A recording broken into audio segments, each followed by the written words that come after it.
Hi hello అండి అందరికీ నమస్కారం. Welcome to public pulse media.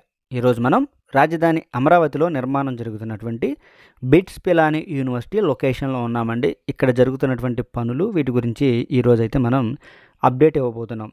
చాలామంది మనల్ని అయితే కామెంట్ రూపంలో కూడా అడిగారండి, బిట్స్ పిలాని యూనివర్సిటీకి సంబంధించి అప్డేట్ చెప్పండి అని. అయితే అందరూ అడిగిన విధంగానే ఇక్కడైతే ఒక మంచి అప్డేట్ ఉందండి. మనం ఇప్పుడైతే ఆ అప్డేట్ ఏంటో చూద్దామండి. మనం ఇక్కడ చూసినట్లయితే ఇవన్నీ చూసారా, పైల్స్ నిర్మాణం అయితే జరుగుతూ ఉంది. భూమి లోపలికి ఆ పిల్లర్స్ పైల్స్ వర్క్ అయితే జరుగుతూ ఉంది. మొత్తం ఈ బిట్స్ పిలాని యూనివర్సిటీకి రాజధాని అమరావతిలో 70 ఎకరాల భూమిని అయితే ప్రభుత్వం కేటాయించడం జరిగింది. E3 సీడాక్సిస్ రోడ్డు పక్కనే ఆ వెహికల్స్ అవన్నీ వెళ్తున్నాయి కదా, అదే E3 సీడాక్సిస్ రోడ్డు పక్కనే మనం చూసినట్లయితే విజయవాడ వెస్ట్ బైపాస్ ఉంటుంది. మరొక వైపునేమో E1 రోడ్డు ఉంటుంది. మనం ఇప్పుడైతే E1 రోడ్డుని ఆనుకునే ఈ వీడియోని షూట్ చేస్తూ ఉన్నాము. ఇక్కడ చూసినట్లయితే 70 ఎకరాల చుట్టూతా కూడా ఈ విధంగా భూమి లోపల నుంచి పైల్స్ నిర్మాణం చేసి తర్వాత బౌండరీ వాల్ని అయితే నిర్మాణం చేయడానికి ఇక్కడైతే పనులు చాలా చకచకా జరుగుతూ ఉన్నటువంటి పరిస్థితి. మొత్తం ఒక 4 నెలల క్రితమే ఇక్కడ ఈ ల్యాండ్లో సాయిల్ టెస్ట్ నిర్వహణ కూడా చేశారండి. సాయిల్ టెస్ట్ నిర్వహణ పూర్తి చేసిన వెంటనే ఈ విధంగా అయితే వాల్ నిర్మాణం జరుగుతుందండి. బౌండరీ వాల్ నిర్మాణం జరుగుతూ ఉన్నటువంటి పరిస్థితి 70 ఎకరాలలో.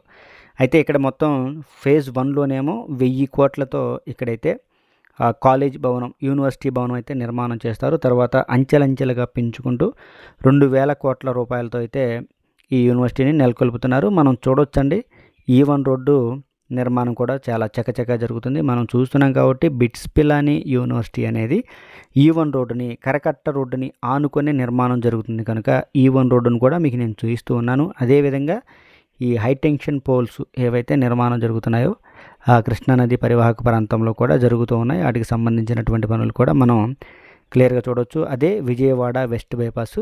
ఇక ఇదంతా చూసారా, ఇదిగో ఇక్కడ ఎక్కడి నుంచి అయితే వాల్ నిర్మాణం చేస్తున్నారో అక్కడి నుంచి అదంతా కూడా బిట్స్ పిలాని యూనివర్సిటీకి కేటాయించినటువంటి భూమే. ఇదిగో మనం చూస్తున్నాం కదా, E1 రోడ్డు పనులు కూడా ఎక్కడైతే ఈ బిట్స్ పిలాని యూనివర్సిటీ నిర్మాణం జరుగుతుందో ఆ ప్రాంతంలో E1 రోడ్డు పనులు కూడా దాదాపు కంప్లీట్ అవుతున్నాయి. ఇక్కడ మనం చూసినట్లయితే భూగర్భ కేబుల్ డెక్స్ కూడా నిర్మాణం పూర్తి చేస్తూ ఉన్నారు. ఇవన్నీ పూర్తయిపోతే ఇవన్నీ కూడా క్లోజ్ చేసేస్తారు. క్లోజ్ చేసేసి ఇక డైరెక్ట్గా ఆ ల్యాండ్లోకి కనెక్టివిటీని కలిగించినట్లయితే ఇక నిర్మాణం ఊపందుకుంటుందని మనం చెప్పుకోవచ్చు.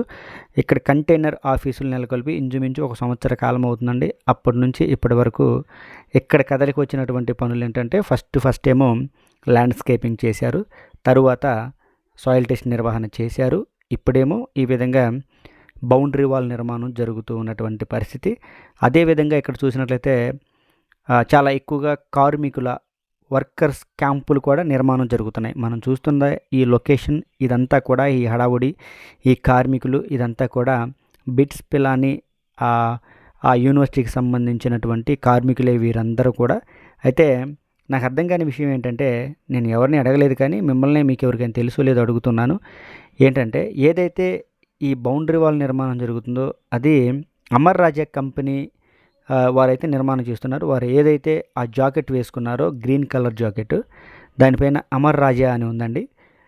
మీకు ఎవరికైనా తెలుసుంటే మన సబ్స్క్రైబర్లందరికీ కూడా ఈ వివరణ తెలుపండి. ఎందుకు అమర్ రాజా వారు ఈ బౌండరీ వాల్ నిర్మాణం చేస్తున్నారో మీరైతే కాస్త కామెంట్ రూపంలో తెలియజేయండి, అందరూ తెలుసుకుంటారు. ఈ విధంగా అయితే రాజధాని అమరావతిలో బిట్స్ పిలాని యూనివర్సిటీ పనులు అయితే జరుగుతూ ఉన్నాయి. ఇక్కడ మనం చూసినట్లయితే 2 వైపులా ఈ bits Pilani university boundary wall నిర్మాణం అయితే జరుగుతుందండి. ఒకటేమో విజయవాడ వెస్ట్ బైపాస్కి వెళ్ళి అటువైపున జరుగుతుంటే, ఇప్పుడేమో మనం చూసాం కదా ఈ కార్మికులు ఉన్నారు, ఇటువైపున మరొక బ్యాచ్ అయితే పనిచేస్తూ ఉన్నటువంటి పరిస్థితిని మనం అయితే ఇక్కడ క్లియర్గా చూడవచ్చు.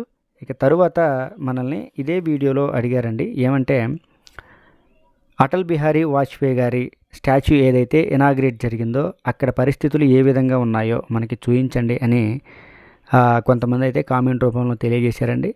ఇక్కడ పరిస్థితులు ఏ విధంగా ఉన్నాయో మీకు నేను క్లియర్గా చూపిస్తూ ఉన్నాను కదా. ఇదిగోండి, ఇనాగ్రేట్ చేసిన రోజు ఏ విధంగా ఉందో ఇప్పటికీ కూడా అక్కడ పరిస్థితులు అదే విధంగా ఉన్నాయి. ఇక్కడ ఎలాంటి మార్పులు రాలేదు, కొత్త నిర్మాణాలు ఇవి చేయలేదు. మరలా చెప్తున్నాను, ఈ స్టాచ్యూను ప్రారంభించినప్పుడు ఎలాంటి పరిస్థితులు ఉన్నాయో ఇప్పటికీ కూడా అలాంటి పరిస్థితులే ఉన్నాయి. ఒక 3 మొక్కలు మాత్రం ఈ స్టాచ్యూ దగ్గర పెంచుతూ ఉన్నారు. ఇక అంతకు మించి ఇక్కడ ఎలాంటి అప్డేట్ అయితే లేదండి. మీరు చుట్టూ పరిసర ప్రాంతాలను చూడండి. ఈ పరిసర ప్రాంతాలు చూసిన తర్వాత మనమైతే ఇక నెక్స్ట్ ప్రాజెక్ట్ దగ్గరికి వెళ్దామండి. ఈ విధంగా ఈ5 రోడ్డుని ఆనుకొని ఈ అటల్ బిహారీ వాజ్పేయి గారి స్టాచ్యూ అయితే నిర్మాణం జరిగింది. ఇక తరువాత ఇదే వీడియోలో రాజధాని అమరావతిలో నిర్మాణం జరుగుతున్నటువంటి ఒక నర్సరీ గురించి అయితే మనం చూద్దామండి. చూడొచ్చు, రాజధాని అమరావతిలో ఉద్దండరాయునిపాలెం గ్రామానికి అతి దగ్గరగా ఈ3 సిడాక్సిస్ రోడ్డుని ఆనుకొని ఇదిగోండి మనం చూస్తున్నాం కదా, ఒక నర్సరీ ఫామ్ని అయితే ఏర్పాటు చేయడం జరిగిందండి. మొత్తం 18 ఎకరాల విస్తీర్ణంలో ఈ నర్సరీ ఫామ్ని ఏర్పాటు చేశారు. అయితే ఇప్పటికీ ఇక్కడ ఒక 45,000 మొక్కలనైతే స్టోర్ చేసి ఉంచారు, అంటే నిలువ చేసి పెట్టారండి. ఇవన్నీ కూడా ఎక్కడెక్కడైతే రోడ్లు కంప్లీట్ అవుతాయో కంప్లీట్ అయిన రోడ్ల వెంబడి అమరావతిలో సైక్లింగ్ ట్రాక్స్ కానివ్వండి, వాకింగ్ ట్రాక్స్ కానివ్వండి మొక్కలే వస్తాయి కనుక ఆ మొక్కల్ని ఈ విధంగా అయితే ఎప్పుడు రోడ్డు ఫినిష్ అయితే ఇక వెంటనే ఆ మొక్కల్ని నాటడం కోసం సిద్ధం చేసి పెట్టినటువంటి పరిస్థితి. మనం ఇవన్నీ కూడా చూడొచ్చు. కొబ్బరి చెట్లు ఇవన్నీ. ఈ 18 ఎకరాల నర్సరీ చుట్టూతా కూడా అన్ని కొబ్బరి చెట్లనే నాటారు. మనం దూరం నుంచి కూడా గ్రీన్ మ్యాట్ దగ్గర అంతా చూడొచ్చండి. 18 ఎకరాల చుట్టూ కూడా ఈ విధంగా కొబ్బరి చెట్లనే నాటడం మనం అయితే ఇక్కడ క్లియర్గా చూడొచ్చు. అంటే రాజధాని అమరావతిలో మొక్కలకి ఎంత ప్రిఫరెన్స్ ఇస్తున్నారో మనం చూడొచ్చండి. ఇవే కాదు, ఇంకా ఈ ఉద్దండరాయునిపాలెం దగ్గరే మరొక నర్సరీని కూడా నిర్మాణం చేస్తున్నారు. అది జోన్ నెంబర్ 7లో అది కూడా నిర్మాణం చేశారు. అక్కడ కూడా మొక్కలను అయితే ఉంచారు. ఇక ఇవి కాదని అనంతవరం నర్సరీ ఫామ్స్ ఇవన్నీ చాలా అయితే ఉన్నాయి. ఈ విధంగా రాజధాని అమరావతిలో మొక్కలకైతే చాలా ప్రిఫరెన్స్ ఇస్తూ ఉన్నారు, ప్రాధాన్యతనిస్తూ ఉన్నారు మనం అయితే చెప్పుకోవచ్చు. ఇది ఈ వీడియో గురించి పూర్తి వివరణ. ఈ వీడియో కనుక మీ అందరికీ నచ్చినట్లయితే లైక్ చేయండి, షేర్ చేయండి, కామెంట్ సెక్షన్లో మీ అభిప్రాయాన్ని ఖచ్చితంగా తెలియజేయండి. దయచేసి public pulse media channel subscribe అవ్వండి. తక్కువ సమయంలో ఎక్కువ అమరావతి సమాచారాన్ని అయితే మనమైతే తెలియజేస్తూ ఉన్నాం. అది క్వాంటమ్ వ్యాలీ. చూడొచ్చు, ఈ విధంగా అయితే ఉంది పరిస్థితి.